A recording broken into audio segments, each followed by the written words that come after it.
Karena istri, Bruno tolak pinangan Al Hilal. Wasit IPL ini nyambi jadi kurir paket. Barcelona kembali langgar financial fair play. Fabregas mulai didekati Inter Milan. Oxford United jadi peserta Piala Presiden.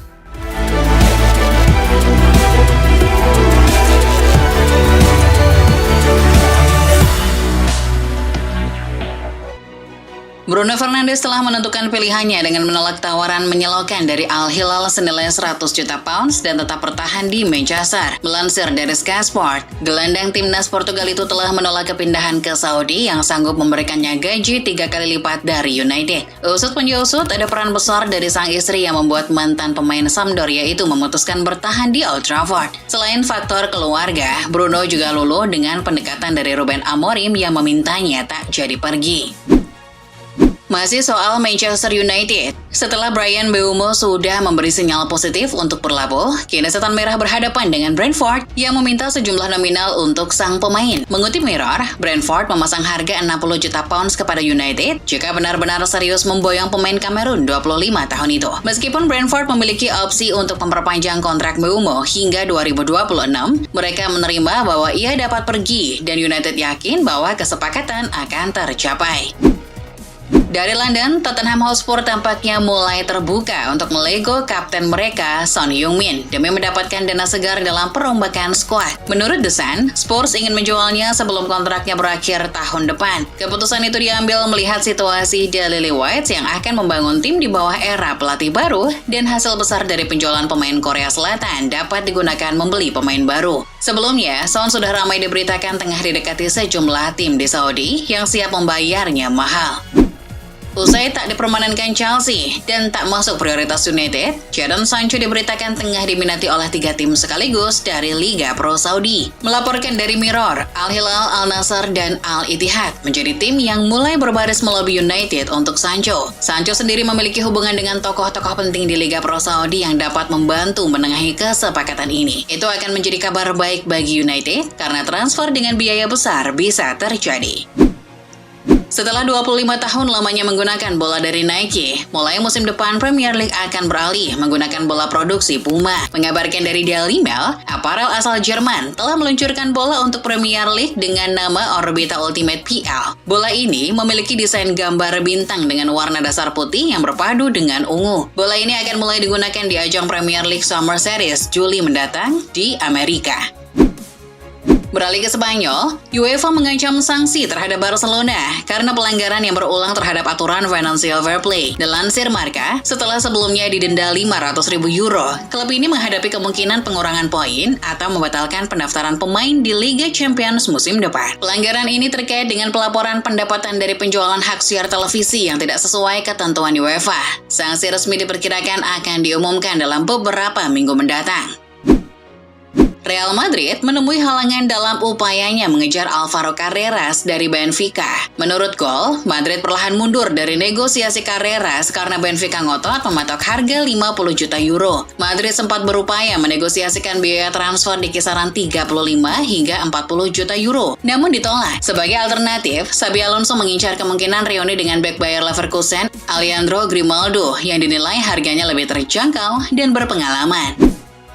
Emmanuel Alguacil yang baru saja mengakhiri masa jabatannya selama 6 musim sebagai pelatih Real Sociedad, kini menjadi kandidat utama untuk melatih Sevilla menggantikan Joaquín Caparrós. Mengutip dari Marca, meskipun menghadapi tantangan finansial dan ketidakstabilan internal, Sevilla menawarkan kontrak 2 tahun dengan opsi perpanjangan 1 tahun. Di sisi lain, Alguacil juga menerima tawaran menggiurkan dari beberapa klub Arab Saudi yang berani menawarkan gaji 3 kali lipat lebih tinggi. Bergeser ke Italia, Simone Inzaghi resmi meninggalkan Inter Milan setelah memimpin selama 4 tahun melatih dan meraih 6 trofi bergengsi, termasuk diantaranya 1 Scudetto musim lalu. Melaporkan dari Football Italia, kepergian Inzaghi telah disepakati bersama dengan klub dan langsung dibenarkan oleh Presiden Inter Beppe Marotta. Selanjutnya, pria 49 tahun akan melatih Al Hilal dan memulai debutnya melawan Real Madrid di Piala Dunia Antar Klub. Menyusul kepergian Simone Inzaghi, Inter Milan tengah mencari pelatih baru dan nama Cesc Fabregas masuk di dalam daftar. Mengabarkan dari Football Italia, Fabregas menjadi kandidat utama yang dikabarkan segera dihubungi lebih lanjut oleh Nerazzurri selang beberapa jam setelah keluarnya Inzaghi. Fabregas dilaporkan tertarik dengan pendekatan itu, namun belum memberikan keputusan. Inter harus segera menentukan pelatih baru sebelum Piala Dunia antar klub dimulai pada 17 Juni mendatang. Terbang ke Prancis, Paris Saint-Germain tengah mengincar bek tengah Bournemouth, Ilya Zabarnyi, sebagai incaran untuk memperkuat lini pertahanan bersama Marquinhos. Melansir dari L'Equipe, Zabarnyi dikenal karena kekuatan fisik, kecepatan, dan kecerdasannya dalam membaca permainan. Namun transfer ini menemui kendala akibat keengganan Zabarnyi bermain bersama kiper Rusia, Matvei Safonov, karena konflik Ukraina dan Rusia. PSG mempertimbangkan melepas Safonov demi merekrut Zabarnyi yang diperkirakan bernilai lebih dari 50 juta euro. Paul Pogba yang baru bebas dari skorsing akibat pelanggaran doping dikabarkan telah ditawarkan ke AS Monaco. Menurut Get Football News France, gelandang berusia 31 tahun itu sebelumnya mengakhiri kontrak dengan Juventus dan tengah mencari klub baru untuk menghidupkan kembali karirnya. Pogba juga dilaporkan bersedia menerima pemotongan gaji demi bergabung dengan klub Ligue 1. Monaco sendiri belum memberikan pernyataan ketertarikan pada Pogba. Beralih ke berita dari Asia, timnas Malaysia menelan kekalahan telak 0-3 dari Cape Verde dalam laga uji coba Stadion Bukit Jalil Selasa malam waktu setempat. Mengutip dari CNN Indonesia, Delon Livramento muncul sebagai pahlawan kemenangan Cape Verde dengan mengemas 2 gol, sementara 1 gol datang dari Heriberto Tavares. Kekalahan dari Cape Verde yang menempati ranking 72 FIFA tidak membuat Malaysia risau. Alasannya karena ini merupakan laga uji coba dan digelar secara tertutup. Menjelang laga krusial kualifikasi Piala Dunia 2026 antara Indonesia dan China di Jakarta pada 5 Juni 2025, media China meragukan strategi pelatih Branko Ivankovic. Mengabarkan dari Detik Sport, jurnalis Peli dari 163.com menyindir formasi tim yang terkadang membingungkan dan tidak jelas. Keraguan ini muncul di tengah tekanan besar yang dihadapi Ivankovic, termasuk badai cedera dan performa buruk sebelumnya yang memicu kritik tajam dari publik dan media China. Sementara itu, AFC telah memutuskan putaran keempat kualifikasi Piala Dunia 2026 zona Asia akan digelar di 2 negara, yaitu Arab Saudi dan Qatar. Melaporkan dari Okezone, keputusan ini diumumkan oleh AFC setelah mempertimbangkan kesiapan infrastruktur dan fasilitas di kedua negara tersebut. Indonesia sebelumnya mengajukan diri sebagai tuan rumah, namun belum memenuhi standar venue dan tempat latihan yang ditetapkan AFC. Setelah isu kepergian Ederson Moraes mengemuka, Josep Guardiola, pelatih Manchester City, akhirnya angkat bicara.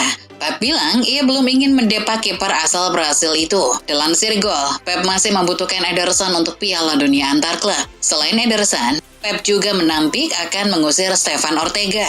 Pep masih ingin memasukkan Ortega dalam rencananya.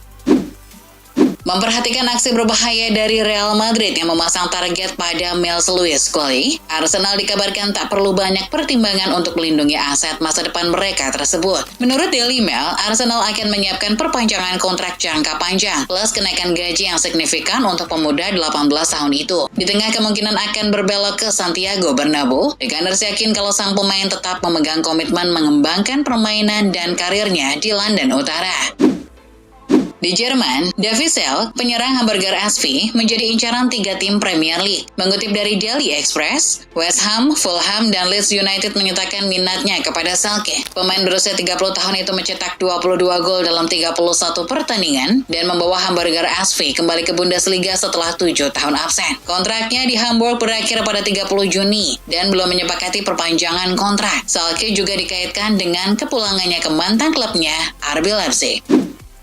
Sementara itu, West Bromwich Albion resmi merekrut asisten Ange Postecoglou Ryan Mason sebagai pelatih baru. Dilansir beIN Sport, Mason telah menandatangani kontrak 3 tahun bersama The Baggies menggantikan Tony Mowbray. Mason yang juga mantan pemain Spurs ini mengaku menantikan masa depan yang baik di West Brom, termasuk ambisi promosi kembali ke Premier League. West Brom menjadi tim pertama yang ditukangi Mason setelah mengabdi di jajaran kepelatihan The Lily Whites sejak 2018 hingga tahun ini. Sementara itu, nasib nelangsa dialami oleh salah satu wasit Premier League, David Court, yang kini bekerja sampingan sebagai kurir barang di Inggris untuk menyambung hidup. Melaporkan dari Talksport, Court harus bekerja seperti itu setelah dirinya menerima sanksi tak boleh bertugas sebagai wasit oleh FIFA hingga Juni 2026. Penyebabnya karena video viral yang memperlihatkan Court menghisap bubuk putih diduga zat narkotika sambil memaki-maki mantan pelatih Liverpool, Jurgen Klopp pada 2024. Terbang ke Spanyol, usai umumkan pensiun sebagai kiper Como, Pepe Reina memilih melanjutkan karirnya sebagai pelatih tim muda Villarreal mulai tahun ini. Dilansir Mundo Deportivo, Villarreal mengkonfirmasi bahwa mantan pemainnya itu akan kembali ke klub untuk memimpin tim muda di kompetisi Liga Pemuda Spanyol. The Yellow Submarine sangat menghargai keputusan pria 42 tahun itu untuk mau mengabdi menjadi pemain setelah pernah diorbitkan sebagai kiper papan atas. Nantinya Reina akan berduet dengan David Almeida di Villarreal B. Pindah lagi ke Italia, setelah memimpin Pisa mentas di Serie A musim depan, Filippo Inzaghi diisukan akan berpisah dan tengah mempertimbangkan minat dari Palermo. Menurut Football Italia, Pippo diprediksi tertarik dengan petualangan baru, yaitu membawa Palermo kembali ke kasta teratas. Palermo memang telah menyatakan hasratnya kepada mantan pelatih Bologna itu karena merasa yakin Pippo dapat menerbangkan mereka dari Serie B selayaknya Pisa. Dari Amerika Selatan, timnas Argentina akhirnya kembali diperkuat oleh mega bintang Lionel Messi untuk agenda lanjutan kualifikasi Piala Dunia 2026 Juni ini. Mengutip dari ESPN, La Pulga kembali ke kamp latihan La Albiceleste untuk laga menghadapi Chile dan Kolombia setelah absen membela timnas selama 7 bulan. Messi terakhir kali mewakili juara bertahan Piala Dunia itu pada November 2024. Pemain Inter Miami ini alami cedera otot sehingga tak bisa membela Argentina pada kualifikasi Maret lalu. Sekarang kembali ke Indonesia, pihak panitia penyelenggara Piala Presiden 2025 telah merilis 4 tim yang akan bersaing dalam turnamen pramusim tersebut. Melaporkan dari Bolalo, 4 tim tersebut adalah Persib Bandung, Oxford United, Port FC, dan Liga Indonesia All-Stars. Berbeda dari edisi sebelumnya, Piala Presiden tahun ini punya jumlah tim peserta yang lebih sedikit. Ajang ini akan diadakan di Gelora Bandung Lautan Api dari 6 sampai 12 Juli mendatang. Nantinya, pemenang akan ditentukan dengan sistem grup. Menjelang laga menghadapi Cina besok, Ketua Umum PSSI Erick Thohir meminta kepada fans yang datang menonton langsung di Gelora Bung Karno untuk tidak bersikap rasis dan xenofobia kepada fans dari Cina. Mengabarkan dari Bola Sport, Erick mengharap agar Indonesia menjadi tuan rumah yang baik dengan tidak bersikap negatif kepada pendukung tim tamu yang hadir.